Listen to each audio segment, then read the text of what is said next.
Head and shoulders. This is a reversal pattern that indicates a potential change in trend. It consists of 3 peaks, a higher peak, head, between 2 lower peaks, shoulders. The neckline connects the lows of the 2 troughs and acts as a support level. If the price breaks below the neckline, it may signal a trend reversal. Double top, double bottom, double top. A bearish reversal pattern. It occurs after an uptrend and consists of 2 peaks at roughly the same price level.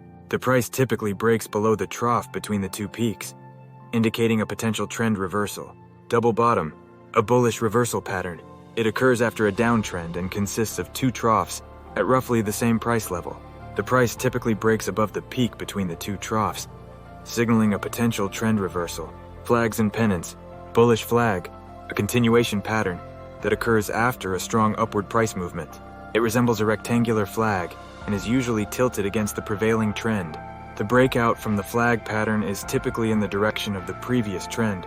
Bearish flag, similar to the bullish flag, but occurs after a strong downward price movement. Cup and handle, a bullish continuation pattern. The cup resembles a rounding bottom, followed by a consolidation period forming the handle. The breakout from the handle typically continues the previous uptrend.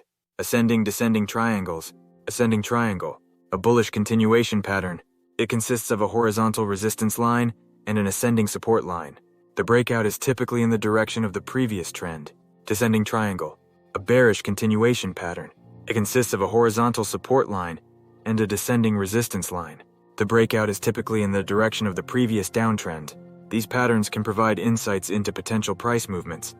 They are not foolproof, and other factors such as market conditions, news, and fundamental analysis should also be considered. Additionally, it's crucial to use risk management strategies when trading or investing. The content of this video is not an investment advice and does not constitute any offer or solicitation to offer or recommendation of any investment product. It is for general purposes only and does not take into account your individual needs, investment objectives, and specific financial circumstances.